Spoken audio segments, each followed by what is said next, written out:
Commissioner Hare, you have previously tried to sell this levy by discounting what I said. Last week, I said the governor cannot intervene and raise property taxes. You said I was incorrect. I have called the governor's office and 2 state representatives, Baertschiger and Hicks, all agree the governor cannot raise taxes except by a vote of the people. And there is a bill right now, barely in committee, HJR 19, that would eliminate the property tax cap of 3%, and market value would be taxed on sale now.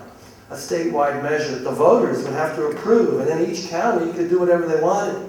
So the assessor here could raise you far more than 3% if the statewide voters voted for it. I doubt very much whether they will do that. It might even make it to a vote. I was told by Baertschiger's chief of staff they would send me an email confirming all this, the property tax cap, as well as only the governor can intervene, cannot intervene. In speaking with Michael Sellers, the chief of staff, I was told they would not send you, Commissioner Hare, or any of the commissioners, this. They would send it to me. And I asked them why they wouldn't. And they said it would be divisive. I said in response, the truth is never divisive. Both state reps and Commissioner Hare both ran and got elected on the premise they would be fiscally conservative and would listen to the people. Commissioner Hare was against Dave Toller's levy, yet now proposes one of his own, going against campaign promises and the voters' wishes in 5 elections. Wally Hicks is for property tax increases. He's not listening to the voters either. His secretary will not even send me a confirmation regarding state law. I will get a confirmation from the governor himself that they cannot raise taxes, even in a disaster. He can have a task force come here and advise the county, but it's not binding. Commissioner Hare, scare tactics like the governor can raise taxes above your $1.48 a thousand are simply not true. Baertschiger will not even take a position on this other than saying let the voters decide. Five no votes in 10 years? To me, that's deciding. The public needs to know the truth. The governor cannot raise our taxes. It seems like all of these parties are pro-tax and conspire against the public knowing the truth. Even the news media. We have reporters from the KJO and Courier that report the news as they see fit. Stacey Stumble from the Courier has years had biased reporting. 15 seconds? No, you know 3 minutes. Okay. Write it down. There is a group forming, Josephine County Government Watch. More interested citizens. Thank you. Thank you. Mr. Seligman. Yes, Ms. Cassanelli.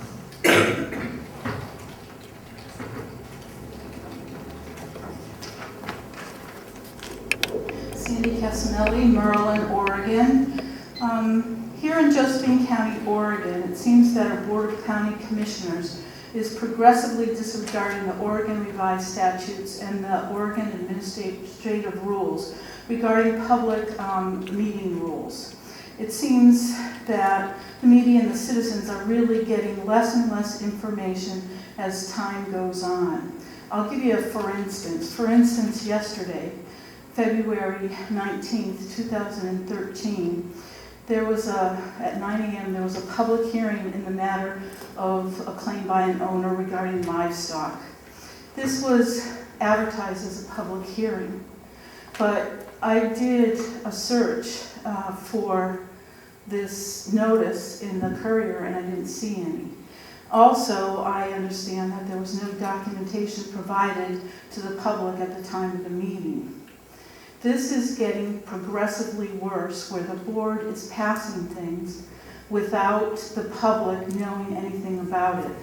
Last year, there was an order that was passed by the board, and they didn't even, you guys didn't even have an order number, let alone documentation. Let's go on to today's meeting.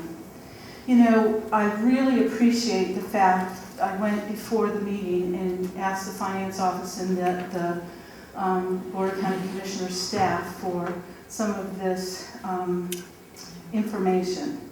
I really appreciate the copies of the PowerPoint, kind of like in quotes, presentation by Eisler.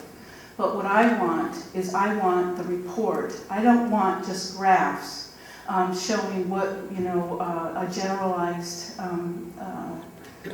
overview. I want the actual report.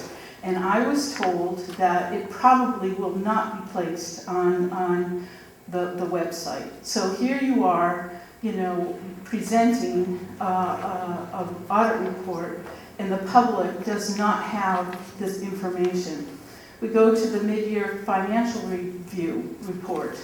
That finance said would be posted this afternoon.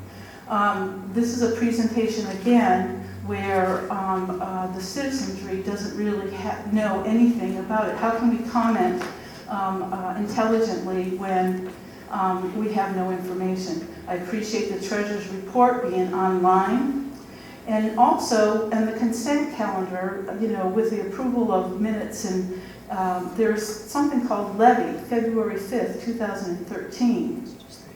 That should have been at the February 5th, 2013 meeting to the public so that they could see what was being passed and approved.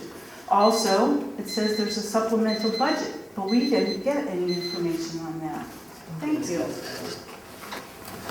You've covered a lot of stuff. I'm just going to comment on a couple of things first before I move on. That levy, those are the minutes, so we wouldn't have minutes until the meeting happened. The proposal for the levy was briefly discussed at a general discussion, but frankly it was my proposal to the board and in substitution for the district proposal. So there wasn't anything other than what I had to carry forward to the majority of the board that day.